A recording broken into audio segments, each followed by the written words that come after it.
It's week 26 of a year of wisdom. Let's get to reading.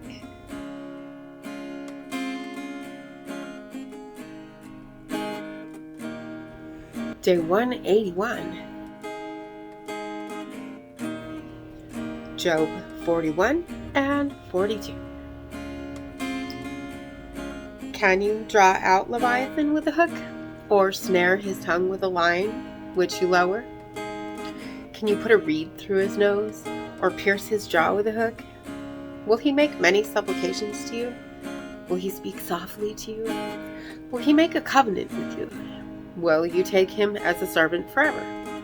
Will you play with him as with a bird, or will you leash him for your maidens? Will your companions make a banquet of him? Will they apportion him among the merchants?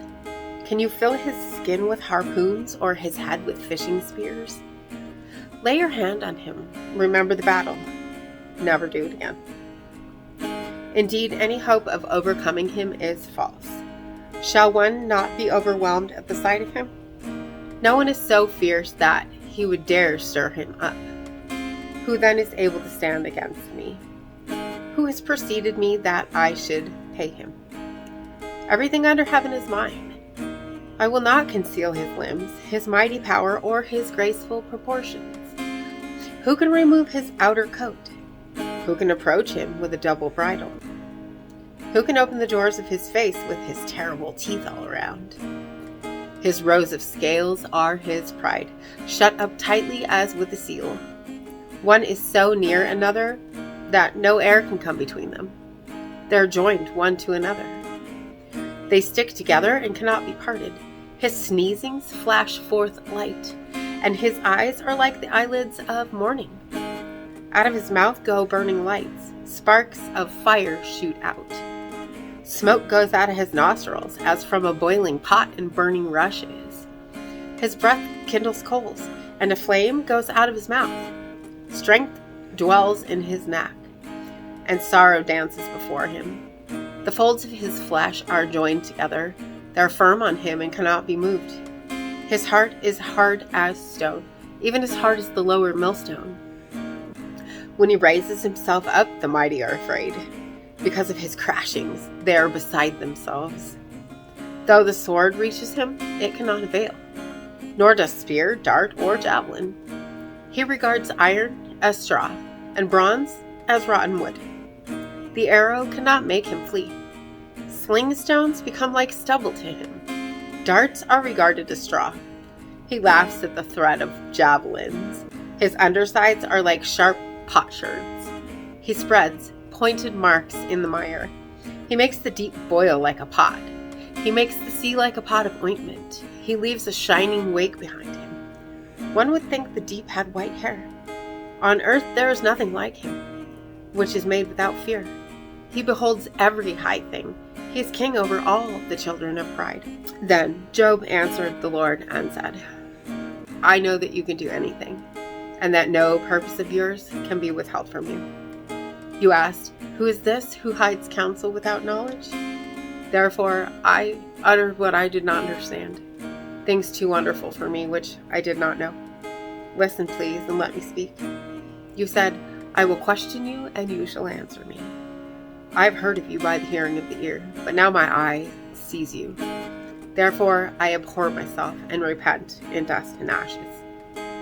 And so it was, after the Lord had spoken these words to Job, that the Lord said to Eliphaz the Temanite, My wrath is aroused against you and your two friends, for you have not spoken to me what is right, as my servant Job has. Now therefore, take yourselves 7 bulls and 7 rams, go to my servant Job, and offer up for yourselves a burnt offering, and my servant Job shall pray for you, for I will accept him, lest I deal with you according to your folly, because you have not spoken of me what is right, as my servant Job has. So Eliphaz the Temanite, and Bildad the Shuhite, and Zophar the Naamathite went and did as the Lord commanded them. For the Lord had accepted Job. And the Lord restored Job's losses when he prayed for his friends. Indeed, the Lord gave Job twice as much as he had before.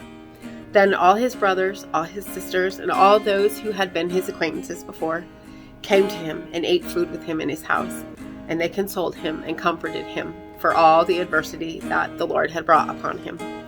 Each one gave him a piece of silver and each a ring of gold.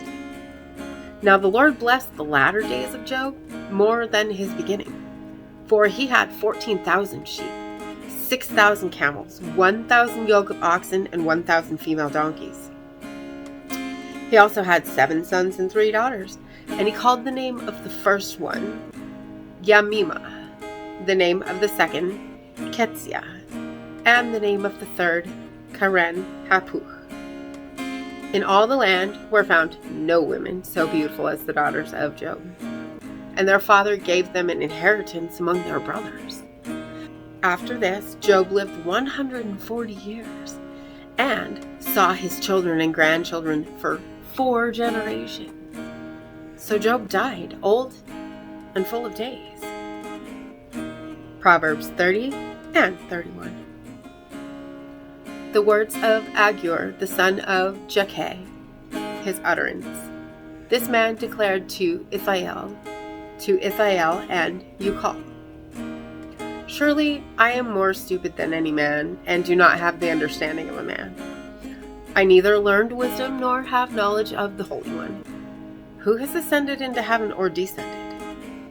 Who has gathered the wind in his fists? Who has bound the waters in a garment? Who has established all the ends of the earth? What is his name, and what is his son's name, if you know? Every word of God is pure. He is a shield to those who put their trust in him. Do not add to his words, lest he rebuke you and you be found a liar. 2 things I request of you. Deprive me not before I die. Remove falsehood and lies far from me. Give me neither poverty nor riches. Feed me with the food allotted to me, lest I be full and deny you and say, who is the Lord? Or lest I be poor and steal and profane the name of my God. Do not malign a servant to his master, lest he curse you and you be found guilty.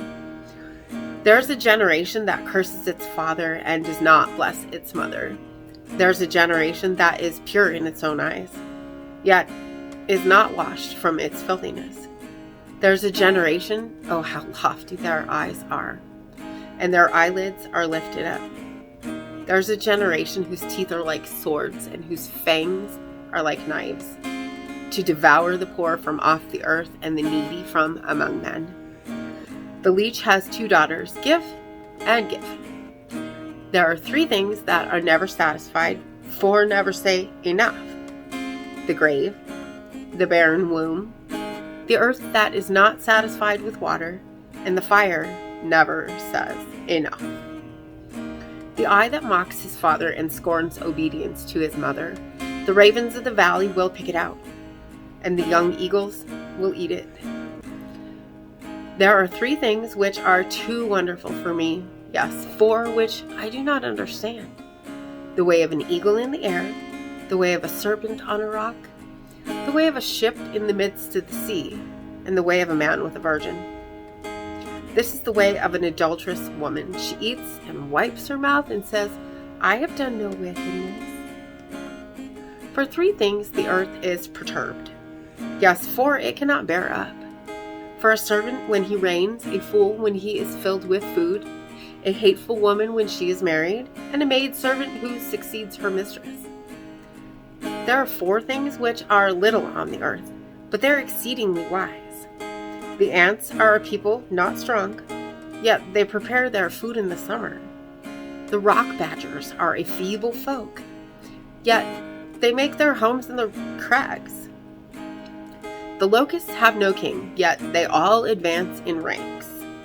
The spider skillfully grasps with its hands, and it is in kings' palaces. There are 3 things which are majestic in pace, yes, 4 which are stately in walk.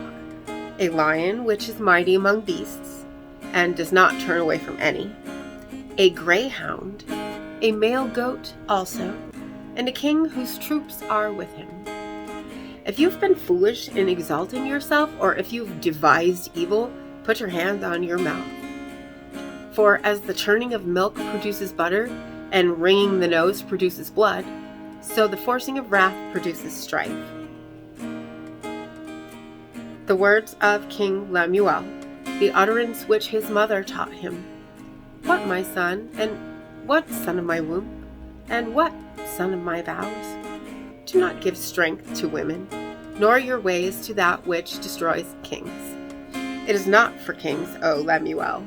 It is not for kings to drink wine, nor for princes intoxicating drink, lest they drink and forget the law and pervert the justice of all the afflicted. Give strong drink to him who's perishing, and wine to those who are bitter of heart. Let him drink and forget his poverty, and remember his misery no more.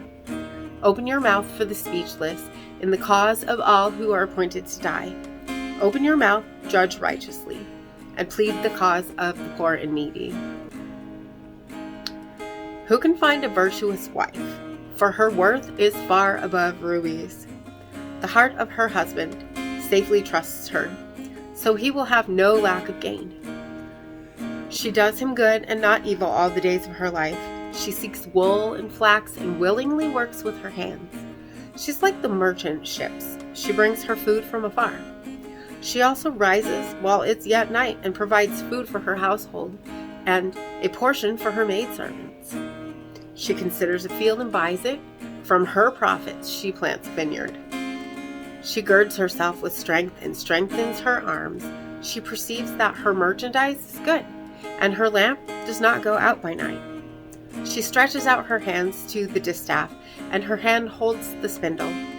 She extends her hands to the poor, yes, she reaches out her hands to the needy. She's not afraid of snow for her household, for all her household is clothed with scarlet. She makes tapestry for herself, her clothing is fine linen and purple. Her husband is known in the gates when he sits among the elders of the land. She makes linen garments and sells them and supplies sashes for the merchants. Strength and honor are her clothing. She shall rejoice in time to come.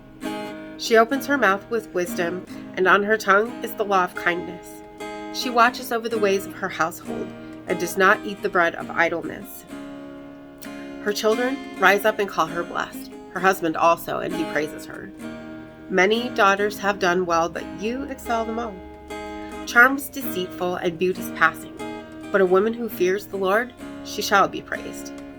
Give her of the fruit of her hands, and let her own works praise her in the gates.